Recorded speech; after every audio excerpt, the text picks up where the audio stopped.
നമസ്കാരം, എല്ലാവർക്കും സ്വാഗതം ഫലദീപികയിലേക്ക്. ഈ ജ്യോതിഷ വിശകലനം ചിങ്ങം രാശിക്കാരെ കുറിച്ചുള്ളതാണ്. 2026 വർഷത്തിന്റെ ആദ്യ പകുതി കഴിഞ്ഞുപോയി. ഇനി വരാനിരിക്കുന്ന അടുത്ത 6 മാസക്കാലം ചിങ്ങം രാശിക്കാർക്ക് എങ്ങനെയുണ്ടാകുമെന്ന് നമുക്ക് വിശദമായി പരിശോധിക്കാം.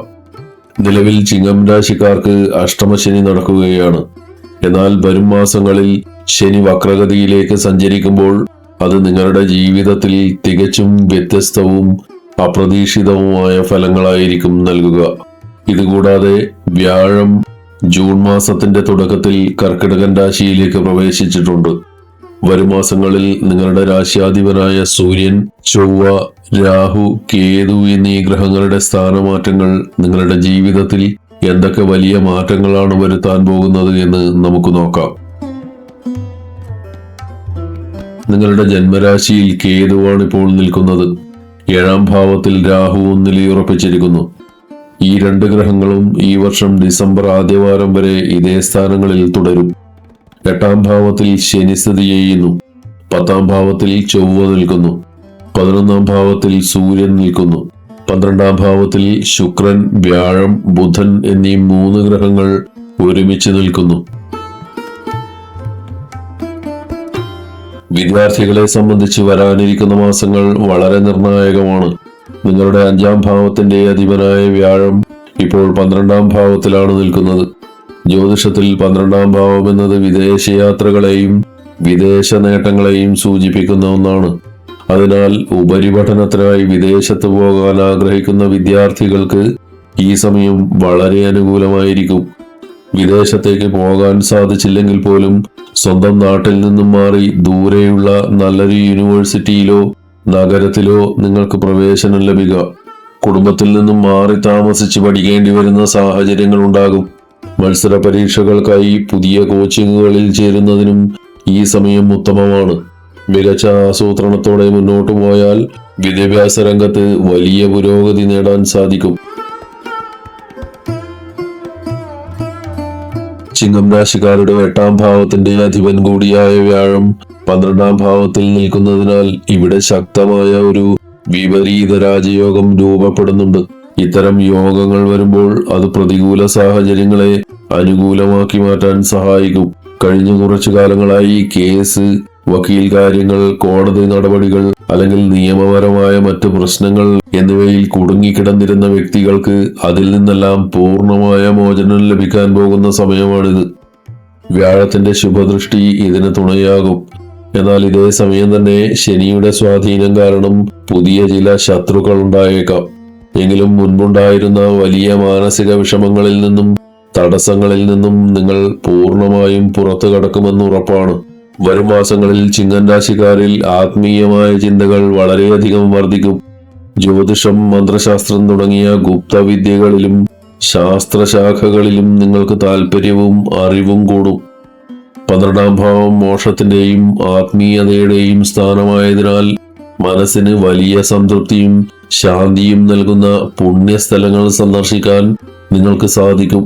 മനസ്സിലെ അസ്വസ്ഥതകൾ മാറി ആത്മീയമായ സമാധാനം ലഭിക്കാൻ ഈ യാത്രകൾ സഹായിക്കും. ഈ വർഷം അവസാനത്തോടെ ഇത്തരം അനുഭവങ്ങൾ നിങ്ങളുടെ ജീവിതത്തിൽ ഉണ്ടാകാൻ വലിയ സാധ്യതയുണ്ട്.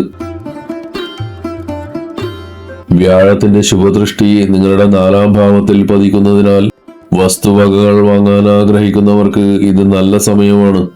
ഈ വർഷം അവസാനിക്കുന്നതിന് മുൻപ് പുതിയ വാഹനം, വീട്, സ്ഥലം അല്ലെങ്കിൽ ബിസിനസ്സിന് ആവശ്യമായ യന്ത്രങ്ങൾ എന്നിവ വാങ്ങാൻ നിങ്ങൾ പദ്ധതിയിടുകയോ അല്ലെങ്കിൽ അതിനായുള്ള കരാറുകളിൽ ഏർപ്പെടുകയോ ചെയ്യാം. പ്രോപ്പർട്ടി ബിസിനസ് ചെയ്യുന്നവർക്കും ലാഭകരമായ ഡീലുകൾ ഉറപ്പിക്കാൻ സാധിക്കും. അതേസമയം വ്യാഴത്തിന്റെ ദൃഷ്ടി 6ാം ഭാവത്തിലുള്ളതുകൊണ്ട് പുതിയ ലോണുകൾ അനുവദിച്ച് കിട്ടാൻ സാധ്യതയുണ്ട്. അത് നിങ്ങളുടെ ആവശ്യങ്ങൾക്കനുസരിച്ച് ചെറുതോ വലുതോ ആകാം. കടബാധ്യതകൾ വരുമ്പോൾ അത്യാവശ്യ കാര്യങ്ങൾക്ക് മാത്രം പണം വിനിയോഗിക്കാൻ ശ്രദ്ധിക്കണം. രാഹു 7ാം ഭാവത്തിലും ശനി 8ാം ഭാവത്തിലും നിൽക്കുന്നത് നിങ്ങളുടെ കുടുംബജീവിതത്തെ അല്പം ബാധിച്ചേക്കാം. ജാതകത്തിൽ 7ാം ഭാവം എന്നത് ദാമ്പത്യത്തെയും ബിസിനസ് പങ്കാളിത്തത്തെയുമാണ് സൂചിപ്പിക്കുന്നത്. കഴിഞ്ഞ ഏതാനും മാസങ്ങളായി നിങ്ങളുടെ കുടുംബജീവിതത്തിൽ ചെറിയ തർക്കങ്ങളോ അഭിപ്രായ വ്യത്യാസങ്ങളോ ഉണ്ടായതായി തോന്നിയിട്ടുണ്ടാകാം. ഭാര്യയും ഭർത്താവും തമ്മിൽ ശരിയായ ഒരു ഒത്തുപോകൽ സാധ്യമാകാതെ വരികയോ അനാവശ്യ പിരിമുറുക്കങ്ങൾ ഉണ്ടാവുകയോ ചെയ്യാം. അല്ലെങ്കിൽ നിങ്ങളുടെ പങ്കാളിയുടെ ആരോഗ്യസ്ഥിതിയിൽ ചില ഉയർച്ച താഴ്ചകൾ ഉണ്ടായേക്കാം.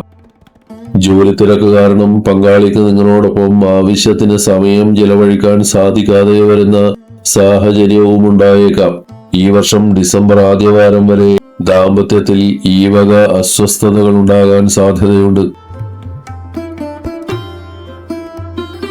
ശനിയുടെ ദൃഷ്ടി 10ാം ഭാവത്തിൽ പതിക്കുന്നത് കൊണ്ട് നിങ്ങളുടെ തൊഴിൽ മേഖലയിൽ ചില അസംതൃപ്തികൾ തോന്നാം.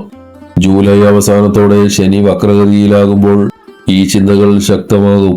ഞാൻ എൻ്റെ കഴിവിനനുസരിച്ചുള്ള ജോലിയിലാണോ ഇരിക്കുന്നത്, എനിക്കിതിലും നല്ലൊരു ജോലി നേടിക്കൂടെ എന്നൊക്കെയുള്ള ചിന്തകൾ കാരണം പെട്ടെന്ന് ജോലി രാജിവെക്കാൻ തോന്നിയേക്കാം. നിങ്ങളുടെ മേലുദ്യോഗസ്ഥരുമായോ സഹപ്രവർത്തകരുമായോ തർക്കങ്ങളിൽ ഏർപ്പെടാൻ സാധ്യതയുണ്ട്. ഈ സമയത്ത് നിങ്ങളുടെ വാശിയും ദേഷ്യവും നിയന്ത്രിക്കേണ്ടത് കരിയറിലെ വിജയത്തിന് അനിവാര്യമാണ്. എന്നാൽ ദീർഘകാലമായി നല്ലൊരു സ്ഥലം മാറ്റം ആഗ്രഹിക്കുന്ന ജീവനക്കാർക്ക് അവർ ആഗ്രഹിച്ച രീതിയിലുള്ള മാറ്റങ്ങൾ ഈ സമയത്ത് ലഭിക്കാനിടയുണ്ട്. സർക്കാർ ജോലിക്കായി ശ്രമിക്കുന്ന ഉദ്യോഗാർത്ഥികൾക്ക് ഈ വർഷം ഓഗസ്റ്റ് പകുതി മുതൽ ഒക്ടോബർ പകുതി വരെയുള്ള സമയം വളരെ അനുകൂലമാണ്. നിങ്ങളുടെ രാശിയാധിപനായ സൂര്യൻ സ്വന്തം രാശിയിൽ ബലവാനായി വരുന്ന സമയമാണിത്. ഈ ഗ്രഹമാറ്റം ചിങ്ങൻ രാശിക്കാർക്ക് വലിയ ആത്മവിശ്വാസവും പുതിയ ഊർജവും നൽകും. സമൂഹത്തിൽ ബഹുമാനവും അംഗീകാരവും വർദ്ധിക്കും. നിങ്ങളുടെ ഭാഗ്യാധിപനായ ചൊവ്വ 11ാം ഭാവത്തിൽ നിൽക്കുന്നതിനാൽ ബിസിനസ്സിലും തൊഴിലിലും പുതിയ വരുമാന മാർഗങ്ങൾ തുറക്കപ്പെടും. പുതിയ സംരംഭങ്ങൾ ആരംഭിക്കുന്നതിനും ഈ സമയം നല്ലതാണ്. വിദേശ കമ്പനികളിലോ മൾട്ടിനാഷണൽ പ്രോജക്റ്റുകളിലോ ജോലി ലഭിക്കാൻ സാധ്യതയുണ്ട്. എന്നാൽ സെപ്റ്റംബർ പകുതി മുതൽ നവംബർ പകുതി വരെയുള്ള സമയത്ത് ചൊവ്വ 12ാം ഭാവത്തിൽ കഷ്ടതയിൽ നിൽക്കുന്നതിനാൽ ആ കാലയളവിൽ വലിയ തുകകളുടെ നിക്ഷേപങ്ങൾ നടത്താതിരിക്കാൻ പ്രത്യേകം ശ്രദ്ധിക്കണം. ശനിയുടെ ദോഷകാലം തീരുന്നതുവരെ ദിവസവും രാവിലെയോ വൈകിട്ടോ 108 തവണ ശനീശ്വര സ്തോത്രം ജപിക്കുക. ദിവസവും ഓം നമഃശിവായ മന്ത്രം ജപിക്കുന്നത് മനസ്സമാധാനത്തിന് ഉത്തമമാണ്. ശനിദോഷ നിവാരണത്തിനായി ദിവസവും ഹനുമാനെ ഭജിക്കുക. വിഷ്ണു സഹസ്രനാമം ജപിക്കുകയോ ശ്രവിക്കുകയോ ചെയ്യുന്നത് സർവ്വ ഐശ്വര്യങ്ങൾക്കും കാരണമാകും. ഈ വീഡിയോ നിങ്ങൾക്ക് ഉപകാരപ്പെട്ടെന്ന് വിശ്വസിക്കുന്നു. കൂടുതൽ ജ്യോതിഷ അറിവുകൾക്കായി ഫലദീപിക സബ്സ്ക്രൈബ് ചെയ്യുക. വരും മാസങ്ങളിൽ ചിങ്ങൻ രാശിക്കാർക്ക് എല്ലാവിധ നന്മകളും ഐശ്വര്യങ്ങളും നൽകട്ടെ എന്ന് പ്രാർത്ഥിക്കുന്നു. ഹരി ഓം.